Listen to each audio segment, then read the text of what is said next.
గత వారం 10 రోజులుగా ఆదోని వైఎస్ఆర్సీపీ నాయకులు మాజీ ఎమ్మెల్యే సాయి ప్రసాద్ రెడ్డి గారు అదేవిధంగా కౌన్సిలర్లు ఈ యొక్క మంచినీటి సమస్య గురించి మాట్లాడటము మంచి విషయమే. కానీ వాళ్ళు ఎంతసేపు ఉన్నా ఫండ్స్ రావాలని చెప్తున్నారు. కానీ మన గతంలో బసాపురం సమ్మర్ స్టోరేజ్ ట్యాంక్ కుంగిపోయింది, నాసిరకం నిర్మాణం వల్ల జరిగింది అనేది అందరికీ తెలిసిందే. మరి ఎన్ని కోట్లైనా ఖర్చు పెట్టవచ్చు, కానీ ఈ యొక్క అనవసరం ఖర్చు అనమాట. ఎంత ఖర్చు పెట్టినా అది అనవసరం ఖర్చు. మరి ఈ అనవసరం ఖర్చుకు కారకులు ఎవరు? ఈ యొక్క బసాపురం సమ్మర్ స్టోరేజ్ ట్యాంక్ కుంగిపోవడానికి కారకులు ఎవరు? అది తేలకుండా ₹1 ఖర్చు పెట్టినా వ్యర్థమని చెప్పి మేము ఎంహెచ్పిఎస్ తరఫున వాదిస్తున్నాము. 2004, 5, 6 మధ్యలో అప్పటి మాజీ ఎమ్మెల్యే సాయి ప్రసాద్ రెడ్డి గారు ఎమ్మెల్యే ఉన్నప్పుడు కట్టించింది అది.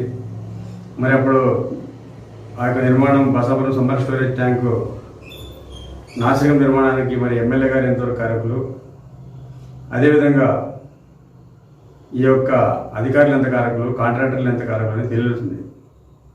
ఎందుకంటే ఈరోజు 20 ఏళ్ళు కూడా ఒక చెరువు పనిచేయడం లేదంటే మరి దీన్ని బట్టి మనం అర్థం చేసుకోవచ్చు ఎంత అవినీతి జరిగిందనేది. కాబట్టి ముందు దీని గురించి సిబిఐ ఎంక్వైరీ చేయాలని చెప్పి గతంలో కూడా మేము డిమాండ్ చేసినాం, ఇప్పుడు డిమాండ్ చేస్తున్నాం. కాబట్టి ఎమ్మెల్యే పార్థసారథి గారు బసాపురం సమ్మర్ స్టోరేజ్ ట్యాంక్ రిపేర్కి డబ్బు ఖర్చు పెట్టడం తప్పలేదు, కానీ ఆ సమ్మర్ స్టోరేజ్ ట్యాంక్ కుంగిపోవడానికి కారకులు ఎవరో వారిని జైలుకి పంపాల్సిన అవసరం ఎంతైనా ఉంది. కాబట్టి దోషులు ఎవరైనా కావచ్చు. కాబట్టి ముందుగా సిబిఐ ఎంక్వైరీ వేసి ఆ దోషులు ఎవరో తేల్చాల్సిన అవసరం కూడా ఉంది. అదేవిధంగా సైమల్టేనియస్లీ చెరువును కాపాడుకోవాల్సిన అవసరం కూడా ఉంది.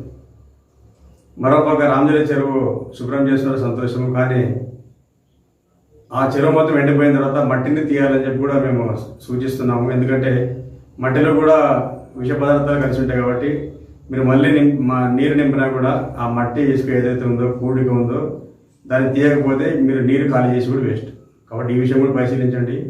అదేవిధంగా రామజల చెరువు సైడ్లో కూడా వ్యవసాయాన్ని పూర్తిగా నిషేధించాలని చెప్పి విజ్ఞప్తి చేస్తున్నాము. ఎందుకంటే కెమికల్స్ ఎక్కువ కాబట్టి.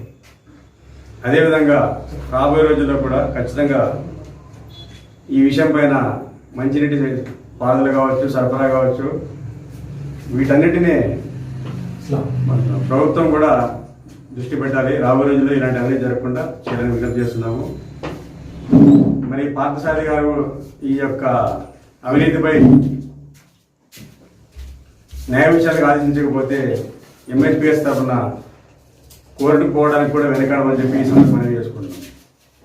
ఖచ్చితంగా ఈ విషయంలో న్యాయం జరగాలి. ఎందుకంటే ఆదులు ఎలా తయారైంది, గత 30 ఏళ్ళుగా ఎంత అవినీతి చేసినా కూడా ప్రశాంతంగా ఉండొచ్చు, దర్జాగా ఉండొచ్చు అనే ఒక వాతావరణం ఏర్పడింది. మరి పార్థసారథి గారు ఎమ్మెల్యే అయిన తర్వాత కూడా ఏమన్నా జరుగుతుందంటే ఏం జరగలేదు. అప్పుడు గత 5 ఏళ్లలో వైఎస్ఆర్సీపీ గవర్నమెంట్లో భూ కబ్జాలు చేసిన వాళ్ళు కావచ్చు, అరాజకాలు చేసిన వాళ్ళు కావచ్చు, ప్రశాంతంగా దర్జాగా కాళ్ళ దగ్గర వేసుకొని తిరుగుతున్నారు ఆదుల్లో. మరి ఎక్కడొచ్చింది మార్పు? అంటే ఆదులు ఎంత అరాచకం చేసినా కూడా ప్రశాంతంగా హ్యాపీగా బతుకొచ్చిన చెడు సంప్రదాయాన్ని తెరదించాల్సిన అవసరం ఉంది. కాబట్టి ఎమ్మెల్యే పార్థసారథి గారు ఖచ్చితంగా ఈ యొక్క అరాచక మూడుగాల మీద కేసులు పెట్టి ఖచ్చితంగా రాబోయే రోజుల్లో ఆదుల్లో తప్పు చేస్తే శిక్షింపబడతారు అనే విషయము మెసేజ్ పంపాలని చెప్పి మేము ఎంహెచ్పిఎస్ తరఫున విజ్ఞప్తి చేస్తున్నాము. మరి ఆయన చేయని పక్షంలో ఆల్రెడీ మేము లాయర్లతో మాట్లాడినాం కాబట్టి ఎంహెచ్పిఎస్ తరఫున అదేవిధంగా ప్రజా సంఘాలతో టచ్లో ఉన్నాం కాబట్టి ఖచ్చితంగా రాబోయే రోజుల్లో గత 5 ఏళ్లలో జరిగిన అరాచకాల మీద, summer storage tank, Basapuram summer storage tank అవినీతి మీద కూడా హైకోర్టుకు వేయడానికి మేము సిద్ధంగా లాయర్ కూడా ఫైల్స్ ఇచ్చేసినాము. ఏ క్షణంలో కేసు కూడా వేయచ్చు.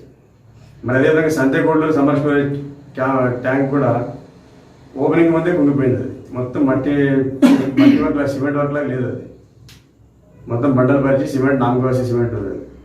ఇది కూడా కుంభకోణం బట్టి దీనిపై కూడా విచారణ జరపాల్సింది. ఏదేమైనప్పటికీ రాబోయే రోజుల్లో ఆదుల్లో అవినీతి చేస్తే బతికి పట్టగట్టరు, ఖచ్చితంగా శిక్షింపబడతారనే ఒక మంచి వాతావరణం రావాలని చెప్పి కోరుకుంటున్నాము. నా పేరు నూర్ అహ్మద్, ఎంహెచ్పిఎస్ రాష్ట్ర కార్యదర్శి. ధన్యవాదాలు.